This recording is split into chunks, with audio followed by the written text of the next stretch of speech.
Hello વિદ્યાર્થી મિત્રો, તો કેમ છો? મજામાં? તો આદર્શ ક્લાસીસમાં તમારું સ્વાગત છે. તો આજે આપણે ધોરણ 9 વિષય ગણિત ચેપ્ટર નંબર 1 સંખ્યા પદ્ધતિની વાત કરવાના છીએ. તો તેનો આજે લેક્ચર નંબર 12 છે. આ લેક્ચરમાં આપણે આપણા બાકી રહેલા 4 ઉદાહરણ ગણીશું. એટલે કે જે છેદના સમીકરણના 4 ઉદાહરણ છે, એટલે કે ઉદાહરણ નંબર 16, ઉદાહરણ નંબર 17, ઉદાહરણ નંબર 18 અને ઉદાહરણ નંબર 19. ચારેય ઉદાહરણ છે એ છેદનું સમીકરણ આધારિત છે. તો પહેલાં આપણે જે ઇન્ટ્રોડક્શનના લેક્ચરમાં તમને છેદનું સમીકરણ શીખવાડ્યું હતું એનું આપણે રિવિઝન કરી લઈએ. પહેલાં તો આપણે સંખ્યાને સમજીએ કે છેદનું સમીકરણ એટલે આપણે કરવાનું શું છે. તો અહીંયા તમે જુઓ, પહેલાં તો છેદ છે એટલે કે આપણે જે અંશ અને છેદ હોય, જેમ કે અહીંયા 1/√2 છે, તો ઉપરની જે સંખ્યા હોય એને આપણે અંશ કહીએ છીએ, નીચેની જે સંખ્યા હોય એને આપણે છેદ કહીએ છીએ. હવે આપણે છેદ તો ખબર પડી કે છેદ શું છે. હવેનું સમીકરણ એટલે કે જે અહીંયા અસમ્ય સંખ્યા છે તે આપણે સમ્ય સંખ્યા લાવવાની છે, તો એને આપણે શું કહીશું? છેદનું સમીકરણ. સમજણ પડી ગઈ? અહીંયા વર્ગમૂળ 2 છે, તમારે વર્ગમૂળ સંખ્યા હોવી જોઈએ નહીં. તમારે સિમ્પલી સંખ્યા હોવી જોઈએ, જેમ કે 2, 3 કંઈ પણ હોઈ શકે છે, પણ છેદમાં અસમ્ય સંખ્યા હોવી જોઈએ નહીં. એને આપણે છેદનું સમીકરણ કહીશું, એટલે કે છેદમાં આપણે સમ્ય સંખ્યા લાવીશું. ચલો આપણે એને સમજીએ હવે ઇન્ટ્રોડક્શનના લેક્ચરમાં જઈને. મેં તમને સંપૂર્ણ ઇન્ટ્રોડક્શનના લેક્ચરમાં બધું શીખવાડ્યું, તમે જોઈ શકો છો. ચલો આપણે જોઈએ, જેને ના જોઈએ ખાસ જોઈએ. હવે પહેલાં આપણે સંખ્યાનો પ્રકાર શીખ્યા હતા: પ્રાકૃતિક સંખ્યા, પૂર્ણ સંખ્યા, પછી પૂર્ણાંક સંખ્યા, પછી આપણે સંખ્યા રેખા પર દર્શાવ્યું હતું, પછી આપણે અપૂર્ણાંક સંખ્યા શીખ્યા હતા, સમ્ય સંખ્યા, અસમ્ય સંખ્યા, આપણે સંપૂર્ણ બધું જ શીખ્યા હતા. વાસ્તવિક સંખ્યા પછી આપણે શીખવાડ્યું હતું કે પ્રાકૃતિકમાં શૂન્ય એડ થાય તો પૂર્ણ સંખ્યા બને, પૂર્ણ સંખ્યામાં ઋણ પૂર્ણાંક એડ થાય. તમને સંપૂર્ણ બધું શીખવાડ્યું હતું. હાલ આપણે છેદનું સમીકરણ શીખવાનું છે, એટલે આપણે એની આપણે વાત કરીશું નહીં, કેમ કે આપણે હાલ છેદનું સમીકરણ શીખવાનું છે. તમે હજુ સુધી ઇન્ટ્રોડક્શન લેક્ચર ના જો તો ખાસ જોઈ આવો. આપણે થિયરિટિકલ બધી જ વાત છે ઇન્ટ્રોડક્શનના લેક્ચરમાં કરી છે. મોટો લેક્ચર હતો 51 મિનિટ, પણ તમારે ખાસ જોઈ લેવાનો છે. પછી આપણે દશાંશ અભિવ્યક્તિ શીખ્યા હતા, શાંત દશાંશ અભિવ્યક્તિ, અનંત આવૃત, અનંત અનાવૃત આપણે સંપૂર્ણ શીખ્યા હતા. પછી આપણે વાસ્તવિક સંખ્યા પર ગાણિતિક પ્રક્રિયાઓ શીખ્યા હતા બધી. પછી આપણે નિત્ય સમૂહ શીખ્યા હતા બધાએ. હવે જે આ લેક્ચર છે આપણે આ 4 ઉદાહરણ, એમાં આપણે શું શીખવાનું છે? તો આપણે અહીંયા છે એ છેદનું સમીકરણ શીખવાનું છે. હવે છેદનું સમીકરણ એટલે તમને ખબર પડી ગઈ કે છેદમાં આપણી સમ્ય સંખ્યા આવી જોઈએ. તો હવે જો આપણને કોઈ સંખ્યા આપેલી હોય કે 1 સિમ્પલી 1 અહીંયા વર્ગમૂળ 2, તો આનું તમે સમીકરણ કેવી રીતે કરશો? જો સિમ્પલી તમને અહીંયા એક જ સંખ્યા આપેલી હોય તો જે સંખ્યા આપેલી હોય એને સાઈડમાં તમારે એ સંખ્યા વડે ગુણી લેવાનું છે ઉપર નીચે, કેમ કે આપણે સિમ્પલી અહીંયા જ ઉપર નીચે ગુણીશું તો આ ઉડી જશે. તમે સિમ્પલી કોઈ સંખ્યાનો એક સાથે ગુણાકાર કરો તો આપણે સંખ્યામાં કોઈ ફેરફાર કર્યો નથી, પણ આપણને આન્સર શું મળશે? ઉપર આપણે વર્ગમૂળ 2 આવશે અને નીચે વર્ગમૂળ 2 નો વર્ગ થશે. તો વર્ગમૂળ 2 ગુણ્યા વર્ગમૂળ 2 એટલે વર્ગમૂળ 2 નો વર્ગ, એટલે વર્ગમૂળ અને વર્ગ નીકળી જશે. સિમ્પલી આપણે અહીંયા 2 આવી ગયું. તો અહીંયાથી આપણે અસમ્ય સંખ્યા નીકળી ગઈ અને સમ્ય સંખ્યા આવી ગઈ. તો આ આપણું શું થઈ ગયું? અહીંયા છેદનું સમીકરણ થઈ ગયું. હવે જો આપણને એક સંખ્યાની જગ્યાએ 2 સંખ્યા આપેલી હોય, જેમ કે અહીંયા સિમ્પલી એક જ સંખ્યાથી વર્ગમૂળ 2, હવે આપણને એવું આપેલું હોય કે 2 + વર્ગમૂળ 3 હોય, તો તમારે જે પણ સંખ્યા આપેલી હોય એમાં જે વચ્ચે ચિહ્ન હોય એ તમારે ચેન્જ કરી લેવાનું છે. જો પ્લસ હોય તો તમારે માઇનસ વડે ઉપર નીચે ગુણાકાર કરવાનો છે. આવી રીતે 2 - વર્ગમૂળ 3 ઉપર નીચે 2 - વર્ગમૂળ 3 રીતે તમારે ગણતરી કરવાની છે. અને જો અહીંયા આગળ તમે જો આવી રીતે માઇનસ આપેલું હોય તો તમારે એ ચિહ્ન ચેન્જ કરી અને સેમ ટુ સેમ સંખ્યા પણ તમારે ચિહ્ન ચેન્જ કરી લેવાનું છે, ઉપર નીચે ગુણાકાર કરવાનો છે. તો આ છે આપણું છેદનું સમીકરણ. અને જે આગળનું છે કે વાસ્તવિક સંખ્યામાં ઘાતાંકનો નિયમ, એ આપણે આગળના સ્વાધ્યાય 1.5માં જરૂર પડશે, હાલ કોઈ જરૂર નથી. આ સ્વાધ્યાયમાં આપણે છેદનું સમીકરણ શોધી છે 1.4માં. તો પહેલાં આપણે ઉદાહરણ ગણી લઈએ અને આગળના લેક્ચરમાં આપણે 1.4ની આપણે શરૂઆત કરીશું, સ્વાધ્યાય 1.4. તો ચલો આપણે ગણતરી કરી લઈએ. હવે તો સિમ્પલી અહીંયા તમને ખબર પડી ગઈ છે. ચલો આપણે ગણતરી કરીએ. 4 ઉદાહરણને આપણે સોલ્વ કરી લઈએ. તો અહીંયા આપણને આપેલું છે કે 1 વર્ગમૂળ 2 છે, એનું આપણે છેદનું સમીકરણ કરવાનું છે. તમને ખબર છે અહીંયા એક જ સંખ્યા છે, તો આપણે જે સંખ્યા આપણને નીચે આપેલી છે વર્ગમૂળ 2, તો આપણે ઉપર નીચે સાઈડમાં વર્ગમૂળ 2 વડે ગુણી લઈશું. વર્ગમૂળ 2 વડે ઉપર ગુણીશું, નીચે આપણે 2 વડે ભાગીશું. તો આપણે સિમ્પલી 1 વડે ગુણાકાર કર્યો કહેવાય. તો આપણે સંખ્યાને 1 વડે ગુણાકાર કરીએ તો આપણે ફેરફાર કોઈ કર્યો નથી, સિમ્પલી તમારે એ જ રાખવાનું જ છે. તો હવે જો ઉપર શું થશે? 1 ગુણ્યા વર્ગમૂળ 2, તો સિમ્પલી આપણું વર્ગમૂળ 2 આવી જશે. અને નીચે શું થશે? અહીંયા વર્ગમૂળ 2 ગુણ્યા વર્ગમૂળ 2, તો શું થશે? વર્ગમૂળ 2 નો અહીંયા વર્ગ થશે. ઉપર જો વર્ગમૂળ 2 એમને એમ રહેશે, નીચે જો વર્ગમૂળ 2 નો વર્ગ, એટલે વર્ગમૂળ અને વર્ગ નીકળી જશે. સિમ્પલી આપણે 2 આવી જશે.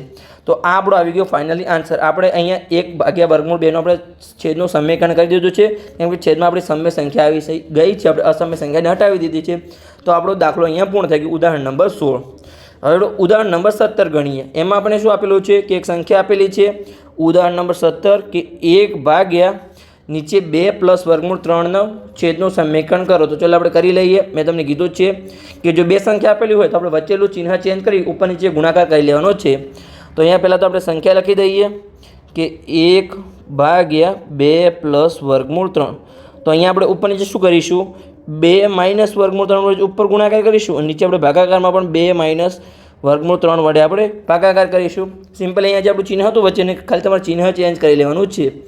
તો ઉપર શું થશે, જો 1 ગુણ્યા 2 માઇનસ વર્ગમૂળ 3, સિમ્પલી 1નો ગુણાકાર કોઈ પણ સંખ્યા સાથે થાય તો સંખ્યા પોતે જ આવશે. તો અહીંયા સિમ્પલી આપણું આવશે 2 માઇનસ વર્ગમૂળ 3.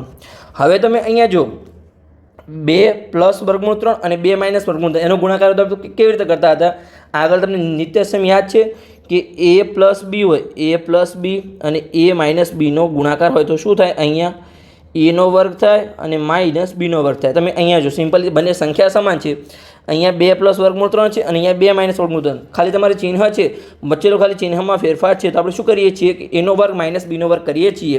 તો અહીંયા એ શું છે, 2 છે, તો અહીંયા 2નો વર્ગ કરીએ પહેલાં, 2નો વર્ગ, પછી વચ્ચે માઇનસનું ચિહ્ન અને પછી વર્ગમૂળ 3નો વર્ગ, એનો વર્ગ માઇનસ બીનો વર્ગ. તો સિમ્પલી થઈ ગયું.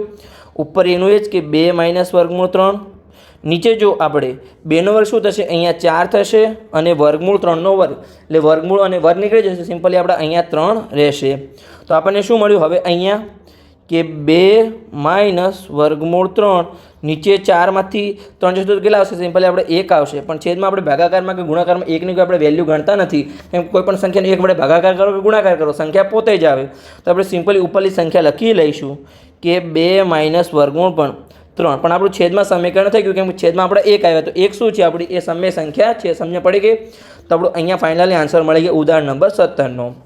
હવે આપણે સોલ્વ કરીએ ઉદાહરણ નંબર 18. તો ઉદાહરણ નંબર 18માં આપણને શું આપેલું છે કે એક સંખ્યા આપેલી છે, ઉદાહરણ નંબર 18 કે ઉપર 5 આપેલા છે અને નીચે ભાગાકારમાં આપેલું છે વર્ગમૂળ 3 માઇનસ વર્ગમૂળ 5ના છેદનું સમીકરણ કરો. તો ચાલો આપણે છેદમાં સમય સંખ્યા લાવીએ. તો આપણે શું કરીશું, પહેલાં તો સંખ્યા પોતે લખી દઈએ આપણે અહીંયા કે ઉપર 5 ભાગાકારમાં નીચે છે વર્ગમૂળ 3 માઇનસ વર્ગમૂળ 5. હવે ગુણાકાર કરી લઈએ.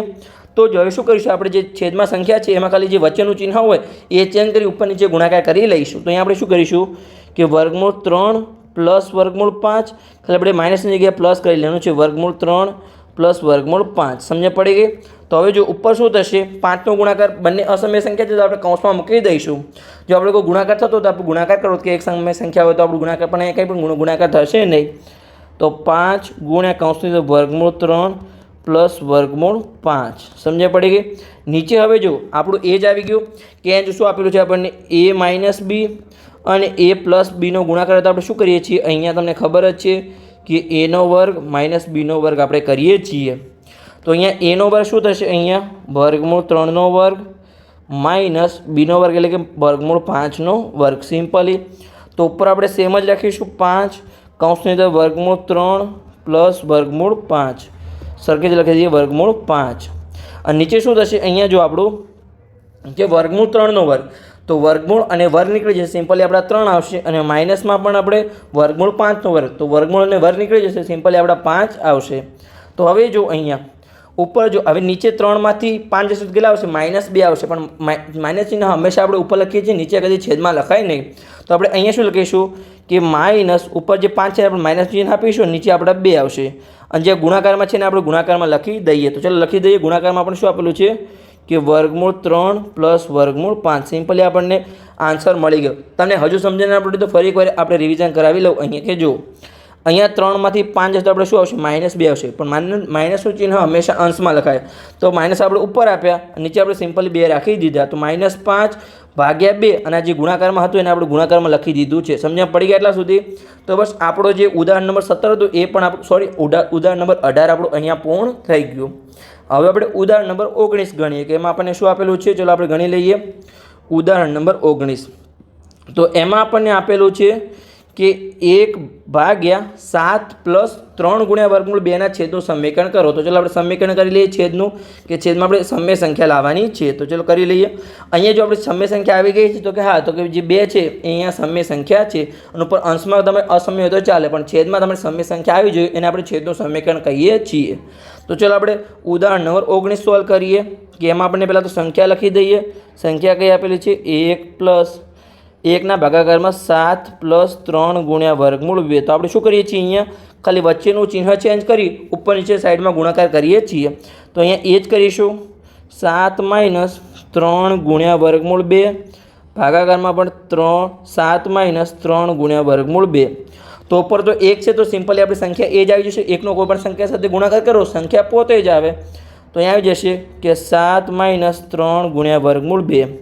અહીંયા ફરીથી એ થશે તમે જુઓ a + b અને a - b તમે અહીંયા જોઈ શકો છો સંખ્યા સમાન જ છે ખાલી આપણા ચિહ્ન અલગ અલગ છે. તો અહીંયા એ જ આવશે. શું થશે આપણો a + b અને a - b નો ગુણાકાર હોય તો આપણે શું કરીએ છીએ અહીંયા કે a² - b² કરીએ છીએ સિમ્પલી. તો અહીંયા a² એટલે કે અહીંયા 7 થશે 7 અને -3 ગુણ્યા વર્ગમૂળ 2 અહીંયા થશે.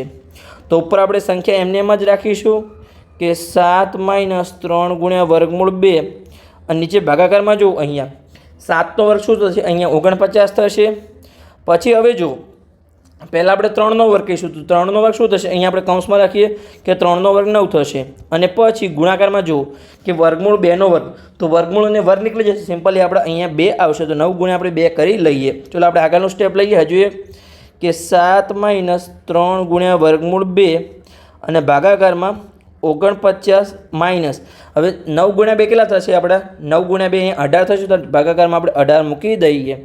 ઉપર આપણે એમને એમ રાખીશું કે 7 - 3 ગુણ્યા વર્ગમૂળ 2 નીચે ભાગાકારમાં જુઓ 49માંથી 18 જશે તો કેટલા વધશે અહીંયા આપણે 31 વધશે.